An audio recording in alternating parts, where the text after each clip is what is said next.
When Raleigh brought a cargo of tobacco to England from the New World in 1573, it triggered a demand for the clay tobacco pipes that he had seen used by the Native Americans. During the late Elizabethan era, tobacco was an expensive luxury. Smoking pipes became a trendy status symbol among the upper classes and court elites. By the 18th century, men of every social class indulged in pipefuls of tobacco every day. The market demanded massive imports from tobacco plantations and their enslaved workers in the Americas.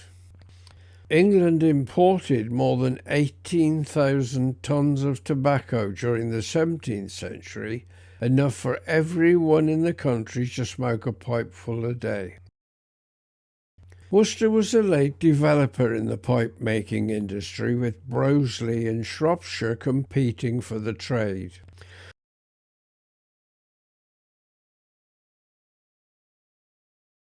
The River Severn and Birmingham Canal provided transport for goods and materials, and the pipe manufacturing centres developed in Cripplegate and Blockhouse. At the Cripplegate Works, John Russell, James Wall, Henry Shooter and Charles Hardwick ran the business, and the Blockhouse Works was run by John Langford and James Shepherd.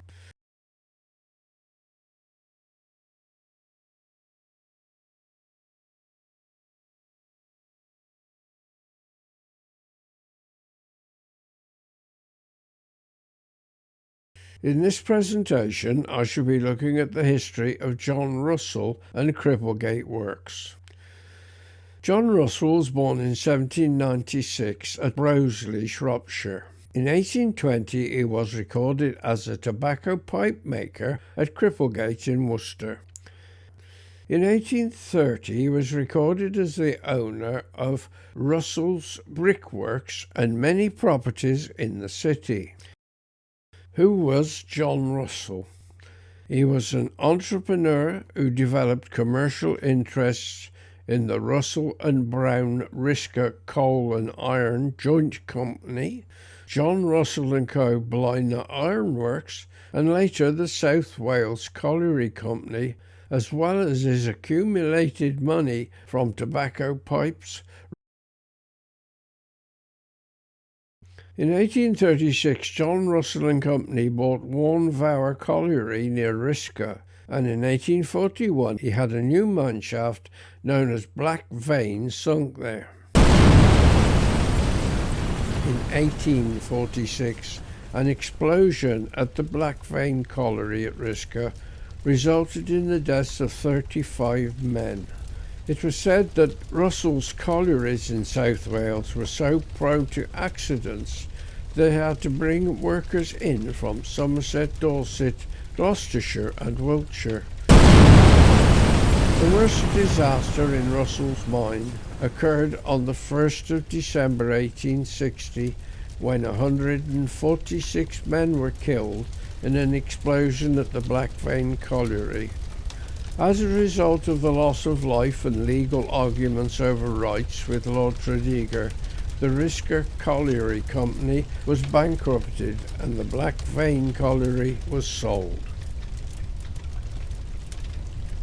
We now go back to Worcester, and in 1841 the pipe manufacturing Cripplegate had passed into the ownership of James Wall, with John Russell still involved in the management.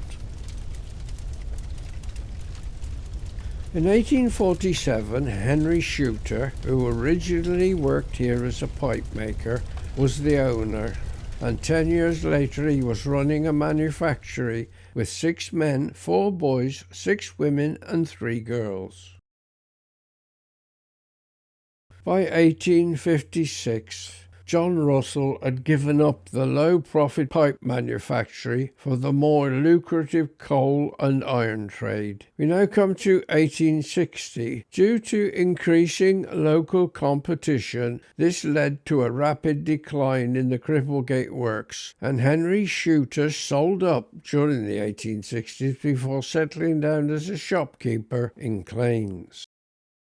John Russell had become a very rich man. He had a house in Cheltenham called Tur Hill, and he bought the Wylands at Chepstow. He leased the neighbouring estate of Piercefield Park for several years and bought it in 1856, but later sold it in 1866 to set up a trust for the families of the 146 miners killed in the 1860 disaster at Blackfane, and returned to Tur Hill in Cheltenham.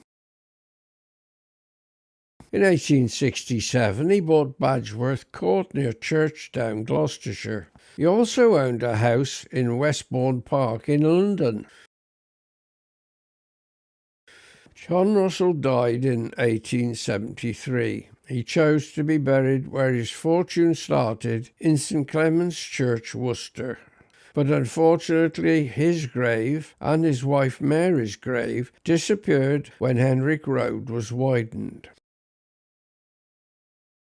In 2019, archaeologists unearthed the remarkably intact foundations of John Russell's 19th century pipe kiln in Cripplegate Park.